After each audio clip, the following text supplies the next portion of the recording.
آج میں آپ کو ایک بڑے ہی انوکھے صندوق کے بارے میں بتانے جا رہا ہوں۔ یہ حضرت آدم علیہ السلام کو اللہ تعالیٰ نے عطا فرمایا جب آپ دنیا میں تشریف لائے تھے۔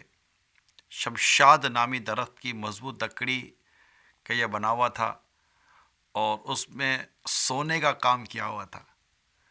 3 گز لمبا تھا، 2 گز چوڑا، اور یہ صندوق حضرت آدم علیہ السلام کی اولاد میں یہ آگے سے آگے بڑھتا چلا گیا۔ اس صندوق کی آگے کی بات یہ ہے کہ سیدنا موسیٰ علیہ السلام تک یہ صندوق پہنچا۔ اب یہ صندوق کیا تھا اور اس صندوق میں کیا تھا، یہ آپ کے ذہنوں میں سوال آ رہا ہوگا۔ بتاتا ہوں۔ پہلے تو یہ سنیے کہ اس صندوق میں کیا تھا۔ آئے ہے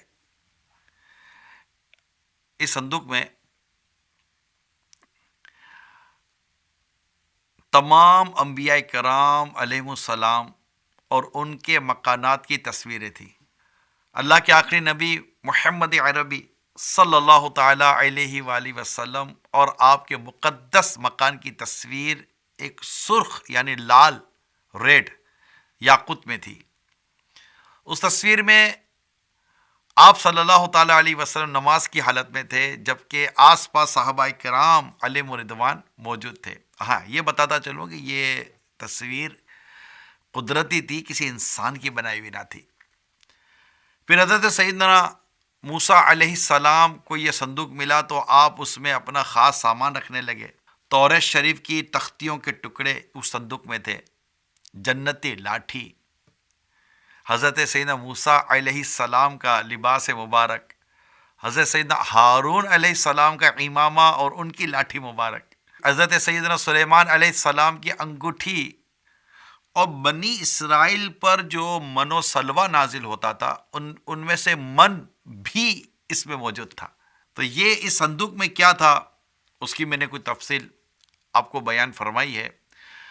اب یہ کہ صندوق کو کیا کہتے تھے، نہیں، پہلے میں بتاؤں گا صندوق کے فائدے کیا تھے۔ اس صندوق کے فائدے جو قرآن کریم کی تفاسیر اور دیگر کتابوں میں لکھا ہے، تو حضرت سیدنا موسیٰ علیہ السلام جنگ میں اس صندوق کو آگے رکھا کرتے تھے۔ اس سے بنی اسرائیل کو سکون نصیب ہوتا تھا۔ بنی اسرائیل کو جب کوئی مشکل پیش آتی تو وہ اس صندوق کو سامنے رکھ کر دعا کیا کرتے تھے۔ دشمنوں کے مقابلے میں اس کی برکت سے فتح یعنی کہ فتح حاصل کرتے تھے۔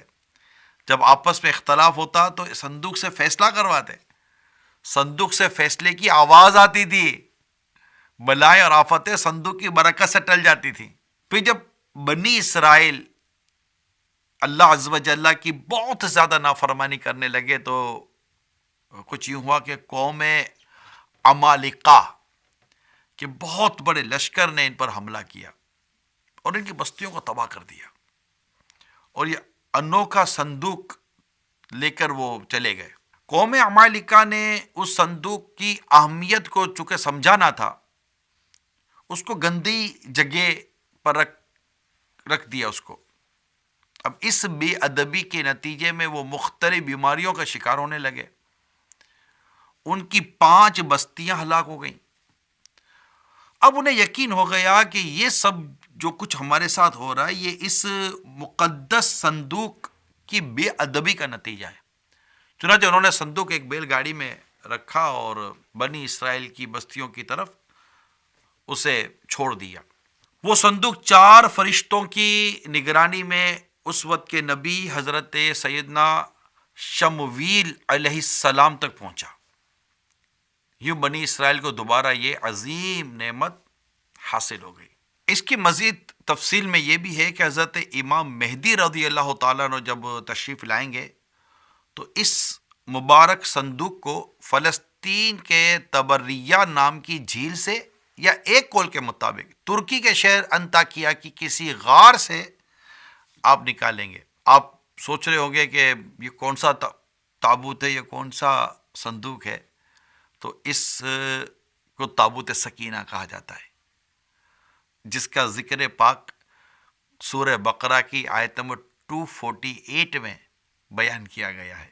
اس تابوت سکینہ کے متعلق جو کچھ ہم نے ابھی سنا ہے اس میں بہت سارے ہمیں باتیں سیکھنے کو مل رہی ہیں. فار ایگزامپل کہ تبرکات کی اہمیت، کہ بزرگوں کے تبرکات سے کس قدر برکتیں ملتی ہیں، بزرگوں کے تبرکات سے کس قدر فتوحات ملتی ہیں، بزرگوں کے تبرکات سے کس طرح دعائیں قبول ہوتی ہیں.